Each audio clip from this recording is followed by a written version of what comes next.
Halo, sahabat Profit Tutor dimanapun kalian berada, kembali lagi di sini bersama saya, Imadi Dupiandika SSIMM, dalam channel kesayangan kita semua, Profit Tutor.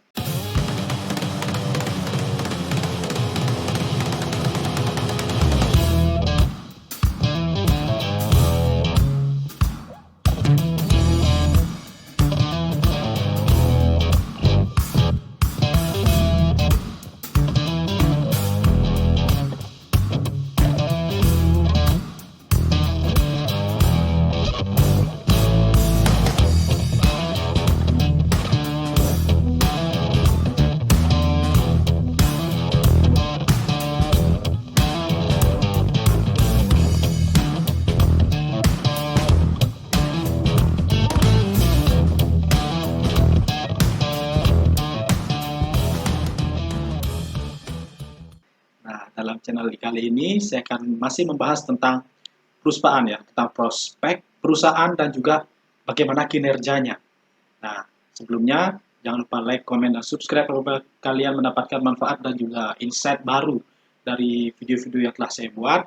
Dan juga jangan lupa sebarkan, share sebanyak-banyaknya video ini kepada teman, kerabat, ataupun saudara yang membutuhkan video edukasi tentang teknik-teknik dan juga trading, kemudian ada investasi.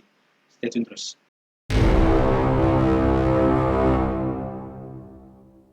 Pada video saya kali ini, saya akan membahas sebuah perusahaan BUMN yang bergerak di bidang infrastruktur dan juga konstruksi.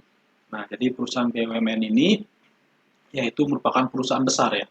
Tetapi bagaimana prospeknya dan juga bagaimana kinerja sektornya ya, terutama di bidang infrastruktur dan konstruksi.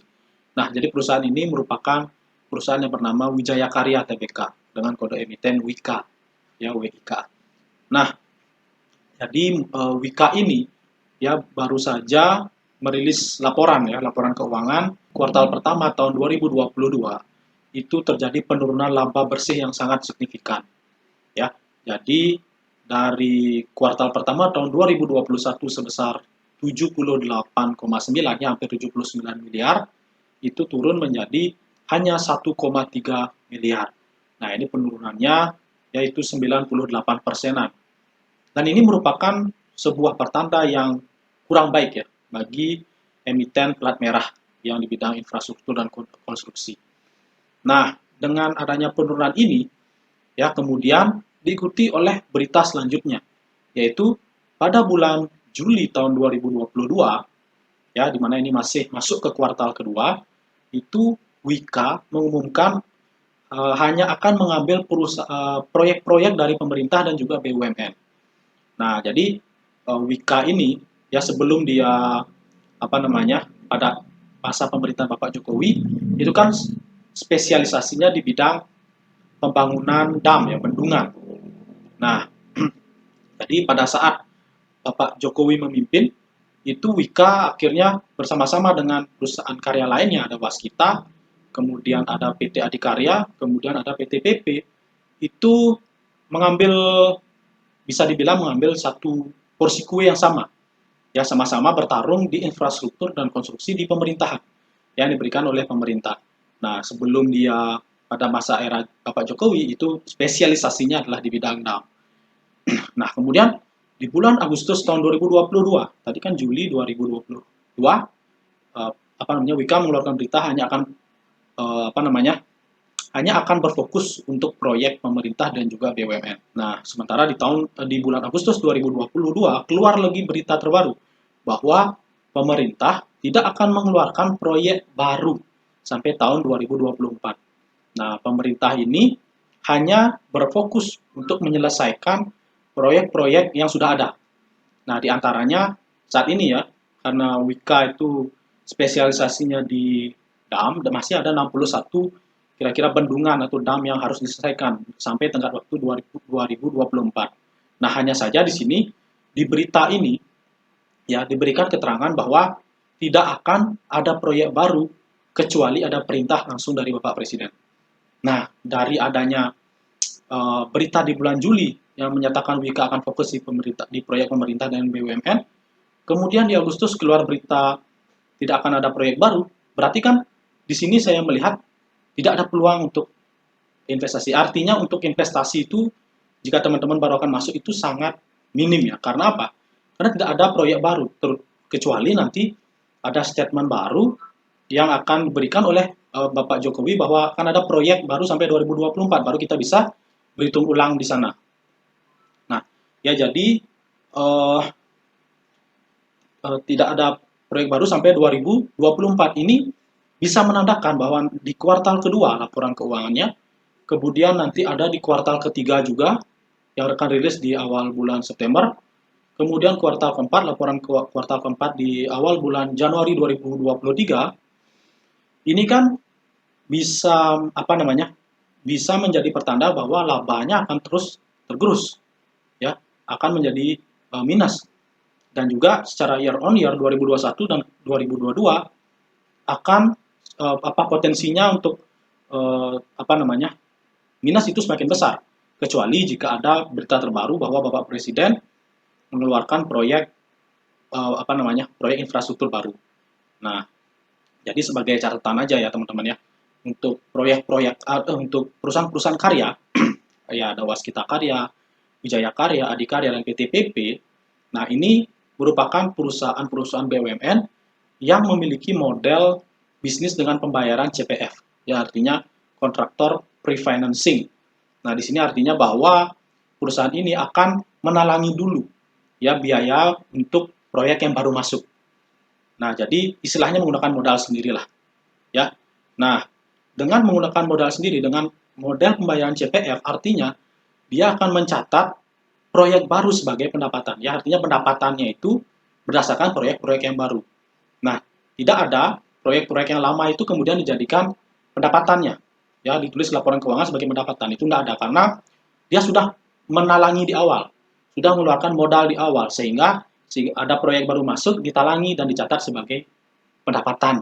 Nah, ini tentunya juga akan membebani laporan keuangannya karena dengan adanya berita terbaru dari pemerintah yang tidak akan menambah proyek baru sampai 2024, ya, di mana Wika ini mencatatkan pendapatannya berdasarkan proyek baru.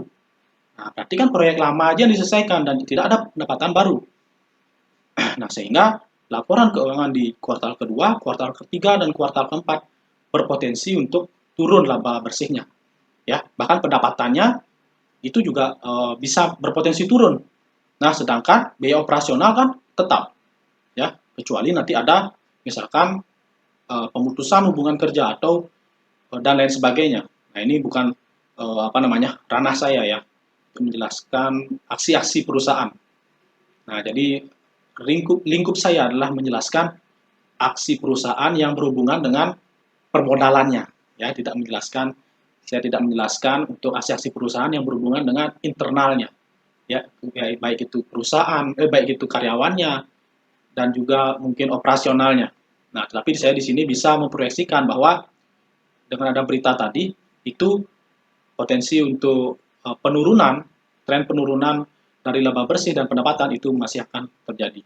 Nah, jadi bisa saya rangkumkan di sini bahwa untuk investasi ya, teman-teman ya, untuk investasi itu masih sangat belum ada peluang ya, belum saya lihat ada peluangnya, karena investasi selalu saya tekankan adalah tentang melihat peluang. Nah, bagi teman-teman yang mungkin sudah memiliki saham Wika dan bisa dikatakan nyangkut ya, artinya teman-teman sudah beli sebelum berita ini keluar, kan berarti nanti kan potensi sahamnya kan harga sahamnya kan bisa berpotensi turun, dan ini juga berpotensi akan mempengaruhi kinerja dari portofolio teman-teman. Nah, di sini nanti ke depan saya akan membahas bagaimana teknik kita untuk memaintain saham dari Wika ini apabila teman-teman sudah terlanjur beli dan juga mengalami kerugian saat ini. Nah, saya akan ajarkan nanti di video saya selanjutnya bagaimana cara kita memaintain portofolio kita, terutama di saham Wika ini, agar kita bisa setidaknya meminimalisir kerugian. Nah, sebenarnya saya ingin berbicara, ingin spoiler di sini, tapi saya tidak mau melakukan hal seperti itu karena tujuan saya adalah mengedukasi. Teman-teman silahkan cek video saya dari awal, karena saya sudah bahas secara runut ya, secara runut bagaimana teman-teman sebaiknya mindsetnya investasi itu di awal. Teman-teman harus punya mindsetnya. Kemudian saya ingin menjelaskan analisa dasarnya, kemudian proyeksi dari sahamnya.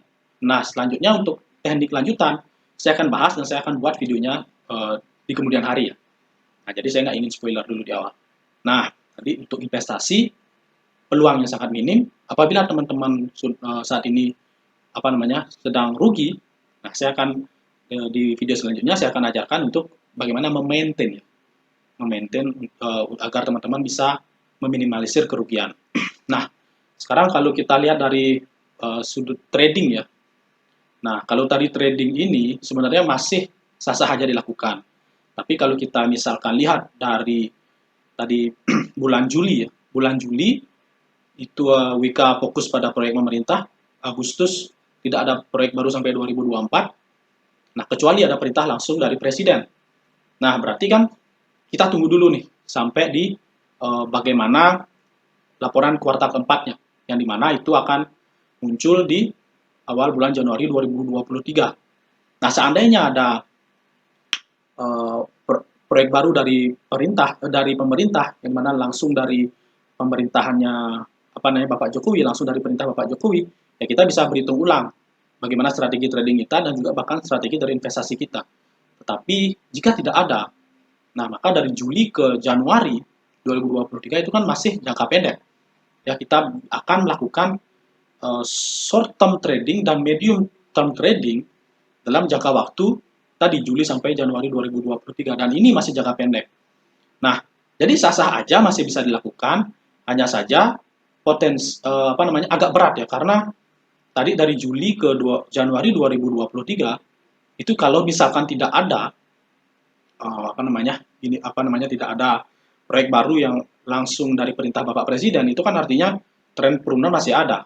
Nah, hanya saja catatannya di sini bahwa saham Wika itu masih liquid ya, masih liquid. Bid offernya masih tebal. Nah, jadi teman-teman mungkin bisa memanfaatkan peluang di sana. Dan juga dalam setiap tren penurunan ya, dalam setiap penurunan harga saham itu kan tidak mungkin namanya saham itu turun secara linear ya, grafiknya atau chartnya. Nah, pasti akan ada pantulan-pantulan, pasti ada retracement yang akan yang akan terjadi selama tren itu terjadi, baik itu uptrend ataupun downtrend ya. Di mana-mana pasti akan ada yang namanya retracement. Ditarik dulu sebelum dia melanjutkan trennya.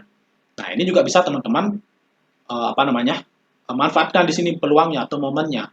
Nah, hanya saja di video saya sebelumnya saya juga sudah jelaskan tentang fokus kita sebagai posisi apa yang akan kita ambil jika kita akan melakukan trading. Nah, tapi dengan tren penurunan ini berarti kan kita fokusnya adalah penjual ya. Nah, jadi dengan fokus penjual, jadi kita fokusnya untuk membeli di harga terbaik. Nah, di sini catatannya harus terbaik ya teman-teman, bukan mahal, bukan juga murah, tapi terbaik. Nah, apa perbedaan harga murah dan juga mahal dan juga terbaik? Saya sudah bahas di video saya sebelumnya, silahkan dicek. Nah, hanya saja di sini, apabila teman-teman mengatakan bahwa, oke deh, saya trading ya, saya trading, tapi saya ini kerja kantoran, saya ini profesinya mungkin dokter atau wira swasta, yang tidak bisa full untuk trading. Nah, di sini juga dengan adanya tren penurunan ini, ya itu akan menjadi semakin tidak menguntungkan bagi Anda apabila Anda bukan trader yang bisa yang bisa berada di depan monitor untuk memantau chart setiap waktu. Nah, ini sangat tidak menguntungkan bagi Anda.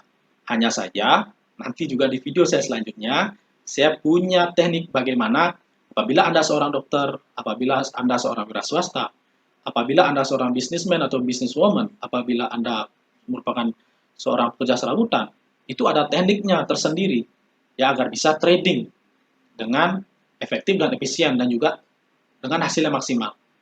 Nah, hanya saja di sini jika teman-teman tidak memiliki waktu ya. Nah, ini dasar ya. Ini konsep dasar. Jika Anda tidak memiliki waktu untuk memantau chart, itu peluang Anda untuk kehilangan momen untuk Anda trading, peluang Anda untuk mendapatkan harga terbaik, nah itu akan menjadi kecil. Nah, sebaiknya teman-teman cek dulu di video saya sebelumnya tentang mindset kita dalam kita melakukan trading. Berarti sini sudah jelas ya teman-teman ya. Jadi, mengapa tidak ada proyek baru sampai 2024? Ya, ini adalah mungkin tentang politik ya. Nah, jadi pada 2024 itu kan nanti akan ada pemilu. Nah, jadi tidak mungkin, sangat kecil kemungkinannya untuk melakukan proyek baru. Karena seperti data yang sudah dijelaskan sebelumnya, masih ada 61 bendungan yang belum selesai. Nah, tenggat waktunya 2024, dan ada beberapa yang sudah bergeser sampai 2025. Nah, ini tentunya tidak akan sangat kecil kemungkinan akan ada keluar proyek baru ya, karena ini bisa mengganggu dari kinerja pemerintahan sekarang ya. Apabila nanti sudah berganti pemimpin tapi masih ada proyek mangkrak, ya itu kan menjadi suatu catatan yang kurang menguntungkan bagi pemerintahan saat ini. Nah, itu nanti merupakan ranah politik untuk menjelaskan, tapi di sini saya menjelaskan untuk apa namanya, dampaknya untuk perusahaan Wika ya, terutama Wika saat ini. Karena dari perusahaan karya-karya yang lain, pada sesi ini saya akan menjelaskan tentang Wika-nya. Nah, ini jadi saya melihat untuk investasi maupun trading itu masih agak berat. Nah, tapi di video saya selanjutnya, saya akan memaintain untuk teknik-teknik. Saya akan jelaskan teknik-teknik bagaimana teman-teman memaintain portofolio teman-teman. Ya, baik itu teman-teman jika sudah pegang saham Wika maupun sudah melakukan trading di sana. Oke, jadi teman-teman stay tune terus. Ya, teman-teman silahkan nyalakan lonceng dan belnya agar menjadi yang pertama untuk mendapatkan update-update terbaru tentang materi dan juga tentang teknik-teknik trading dan juga berinvestasi. Ya, saya Imadi Rupi Andika, SSI Magister Manajemen. Mohon undur diri. See you in the next video.